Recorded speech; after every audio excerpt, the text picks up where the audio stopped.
Avec ce beau soleil, quoi de mieux que de s'installer au coin d'une fenêtre et de lire. Bonjour Sandrine. Bonjour Nadia, quelle bonne idée. Ah, franchement, là c'est une idée qui me vient quand je vois le roman que tu nous as sélectionné qui s'intitule Demain est un autre jour. Oui, et j'ai une question pour toi. Est-ce que si on remonte à l'adolescence, tu serais en mesure de me dire si tu es devenue la personne que tu voulais être à l'époque ? Oh, c'est une bonne question. Je pense que oui, ça peut être dans la bonne direction, on va dire ça. Oui.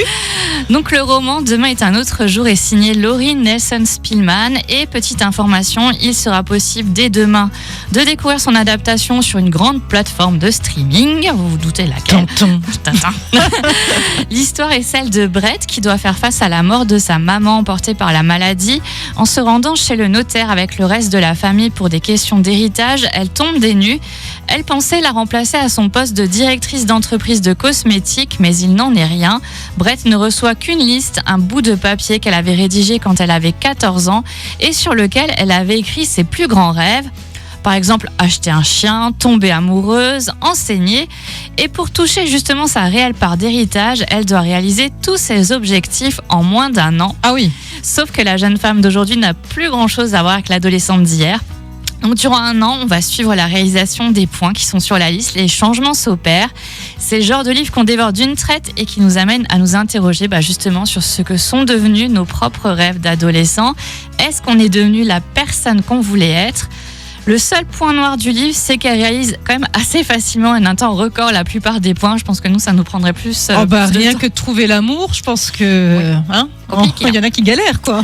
Alors que dans la vraie vie, c'est donc pas toujours aussi facile, mais je le rappelle, c'est de la fiction. Et dans la fiction, tout est possible. Et j'ai regardé la bande-annonce du coup hier ça a l'air ressemblant. Il y a juste le prénom de l'héroïne qui n'est pas le même. Oh, mais pourquoi ils font ça ? Je sais pas, Brett, ça sonnait peut-être pas bien, je ne sais pas. Ah, ça j'aime pas, ça, quand ils changent des trucs aussi importants. Mais ça s'annonce quand même prometteur. C'est vrai ? Oui. Ah, nous on est très critiques dans ce qui est adaptation de romans en série ou bien en film. On a un œil très critique là-dessus, Sandrine et moi. Si j'arrive à le regarder d'ici la semaine prochaine, je te dirai si ça valait le coup ou pas. C'est en plusieurs épisodes ou c'est un film ? Non, c'est un film. Ah, c'est un film. Ah bah ça c'est bon, ça c'est pour ce week-end. Voilà. Et si vous préférez, comme nous d'abord, le roman, eh bien il s'intitule Demain est un autre jour. Il est disponible à la médiathèque de Sarreguemines et c'est l'un des coups de cœur de Sandrine. Oui, ça date un peu, mais bon, vu qu'il y a une adaptation. Ah bah oui, il est remis au goût du jour. Voilà. Et tous les coups de cœur, tes coups de cœur à toi, d'ailleurs, on peut les retrouver sur ton blog. Oui, comme dans unlivre.fr et sur les réseaux, Facebook, Instagram. Voilà, Instagram, Facebook. Moi, je te suis partout.